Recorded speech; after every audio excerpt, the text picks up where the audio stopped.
Hello et on se retrouve aujourd'hui pour une nouvelle comparaison. On va vous parler du 3e tome des Sœurs Carmine qui est sorti tout récemment. Ce 3e tome se concentre sur la 3e sœur, il s'agit de Dolorine, donc c'est la plus jeune. Si vous n'avez pas lu les 2 premiers tomes et que vous voulez les lire, peut-être ne regardez pas cette vidéo parce qu'on va parler des tomes précédents forcément, donc du coup on va forcément vous spoiler. La partie principale de cette histoire se déroule loin de Grisaille puisque Dolorine quitte la maison des Carmine pour un pensionnat, celui de Madame Bogartine, où sont déjà passées ses 2 sœurs. Il y a une petite ambiance dès le début dans ce pensionnat qui est un peu, comment dire, un peu frissonnante, enfin c'est fait pour parce que, alors déjà il n'y a pas de fantômes. C'est un manoir très glauque mais sans fantômes, ce qui déstabilise un tout petit peu Dolorine. Et les élèves, a priori, ont tendance à mourir pendant leur scolarité puisqu'il y a un cimetière des élèves. Je pense que c'est important de préciser, enfin en tout cas de dire qu'elle est quand même très jeune. Alors son âge n'est pas précisé je crois.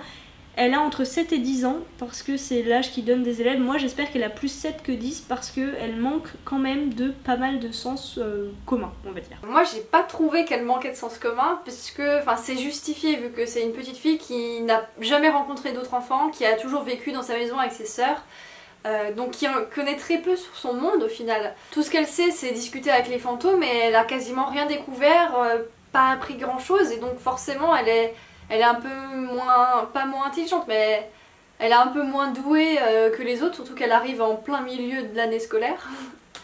Du coup j'ai trouvé ça normal, je trouvais que ça faisait partie du personnage et de l'univers forcément. Alors ouais je suis d'accord, ça fait partie du personnage, clairement quand elle mélange des mots et que pour un lecteur ça fait des jeux de mots très très drôles, on comprend qu'elle n'a pas encore un vocabulaire d'adulte. Mais c'est vrai que parfois ça amène à des situations très cocasses, mais quand c'est comparé aux autres enfants qui sont ses camarades et qui se moquent d'elle d'une certaine façon, qui en ont un peu marre, ils la trouvent bête tout simplement, j'ai trouvé que ça... moi ça m'attriste un peu pour Dolorine quoi. Voilà, du coup j'ai trouvé ça dommage qu'elle soit présentée comme débile alors que c'est juste une petite fille, enfin elle est pas bête, enfin je pense pas. Dolorine qui bien sûr emmène Monsieur Nyx avec elle.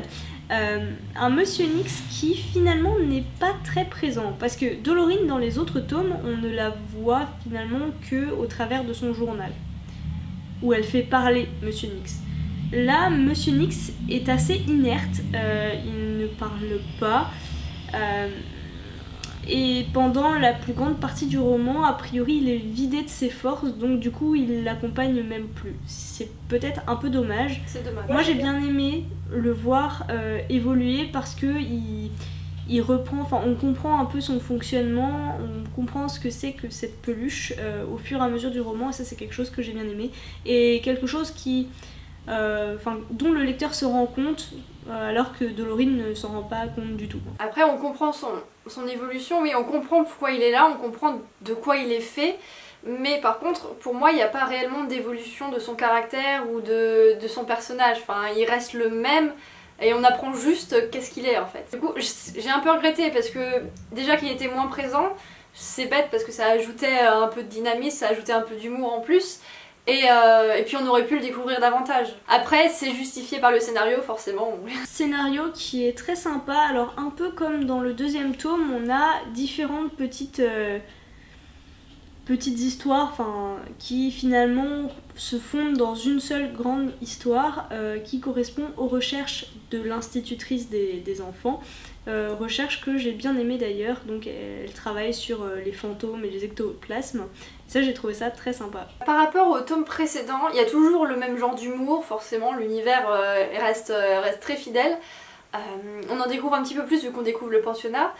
Mais par contre je trouve que j'ai beaucoup moins rigolé, j'ai pas rigolé de la même manière, je me suis pas esclaffée ou quoi que ce soit, j'ai souri seulement. Alors que dans les autres tomes j'avais vraiment éclaté de rire. Ouais pareil, comme toi je pense que c'est lié au fait que Dolorine est très jeune, l'humour est peut-être un peu noir parce qu'elle est assez naïve encore je pense. Par contre ce que j'ai trouvé très drôle c'est que Grisaille, le monde, cet univers là du point de vue d'une enfant c'est quand même super marrant parce que pour les adultes il y avait plein de choses, par exemple un meurtre c'est complètement anodin dans la vie à Grisaille. Donc du coup les adultes ils en parlent, bon bah tiens il y a un mec qui s'est fait découper, oh bah voilà. Pour les enfants c'est un spectacle, c'est quelque chose de drôle, c'est quelque chose qui... Enfin, ils sont tout excités à l'idée de voir des morts, quoi. Enfin, moi j'ai trouvé ça super marrant. Ouais, j'ai beaucoup aimé voir cet univers, mais du point de vue de la petite fille, quoi. Plutôt que du point de vue de deux adultes, enfin deux presque adultes. Ce que rajoute aussi le point de vue de cette petite fille, et ça c'est le cas aussi pour les petites filles de notre monde, enfin les petits enfants de notre monde à nous, c'est leur regard sur les activités des adultes. Parce qu'ils y comprennent, enfin... Ils ont leur mode de compréhension à eux et c'est super marrant, quoi. Ça amène à des situations très cocasses. Et il y a en particulier des blagues sur des aspects un peu sexuels de la vie des adultes, on va dire, qu'elle elle ne peut pas comprendre, mais que le lecteur par contre comprend. Voilà, ça c'est très marrant. Oui, ça c'est super bien fait. Et du coup, pour un livre jeunesse, au final... il y a beaucoup de références que seuls les adultes vont pouvoir comprendre. Un point toujours lié au fait que Dolorine est une enfant, il lui arrive plein d'aventures que personne ne croit en fait. Quand elle raconte ce qui lui arrive, avec beaucoup de candeur, beaucoup d'innocence, son institutrice en particulier ne la croit pas. Et c'est pareil, enfin, dans les 2 autres tomes, quand elle racontait des trucs à ses sœurs, on l'écoute d'une oreille un peu distraite, on lui tapote sur la tête, on lui dit c'est bien, mais personne ne croit ce qu'elle raconte. Et ça, je trouve ça un petit peu dommage, en particulier dans ce tome-là, parce que on est dans un monde où il y a tellement de trucs fantastiques et de trucs irréels que je vois pas en quoi ce qu'elle raconte pourrait paraître stupide et inutile, quoi. Mon petit doute avant de commencer ce 3e tome reposait sur le fait qu'un tome uniquement sur les pensées d'une enfant, j'avais peur que ce soit un peu lourd. Bon, au final, à la lecture, ça va, ça se lit très bien, c'est pas lourd. Bon, après, du coup, j'ai moins aimé ce 3e tome, j'ai carrément préféré les 2 premiers. Bon, en même temps, Dolorine, c'est pas du tout mon personnage préféré, donc forcément, ça s'est ressenti. Mais néanmoins, ça reste une très bonne lecture, mais inférieure aux 2 premières. Ce qu'on n'a pas dit, c'est que Tristabel et Mériver, on les retrouve dans quelques passages qui leur sont consacrés dans ce tome aussi, donc ça peut... De temps en temps, ça apporte une petite tranche un peu plus adulte. Ça reste rare, mais c'est toujours sympa. Et puis ça fait plaisir de les retrouver. Carrément. On en apprend un peu plus. Ça, c'est comme dans le 2e tome, finalement, on en avait appris un peu plus sur Mary au travers de ce que pensait Tristabel. Et bah là, c'est pareil en fait. Puis au final, quelques petites choses. Dans le 2e tome, on avait découvert la fin du 1er tome, et bah là, on découvre la fin du 2e tome un peu, en quelque sorte. Enfin, on découvre ce qui se passe après, quoi. Par contre, du coup, en parlant de la fin du 1er tome, si vous vous rappelez bien, 2 personnages sont arrivés dans l'histoire au moment le plus critique, c'est-à-dire que ça aurait pu passer pour une grosse dose de suspense, donc je veux parler de la mère et du bébé Drame, alors je sais plus exactement quel est son nom complet, Drame, hein, disons-le. Et ben, pour ma part, je m'attendais à ce qu'ils aient vraiment une place plus importante dans cette histoire, à ce qu'ils apportent vraiment quelque chose. Alors qu'en fait, donc dans le 2e tome, on s'est rendu compte que c'était pas tellement le cas, mais comme Tristabel est tellement égocentrée que bon, pourquoi pas.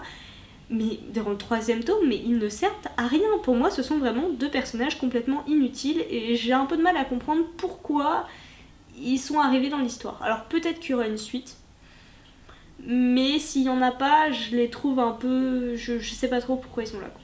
Moi ça m'a pas gênée, enfin je trouvais qu'ils avaient leur place et que s'ils servaient pas à grand chose c'est pas grave, vu que de toute façon les vrais personnages c'est les 3 sœurs et les autres c'est juste de la déco pour moi. Ouais, mais c'est la façon dont ils ont amené.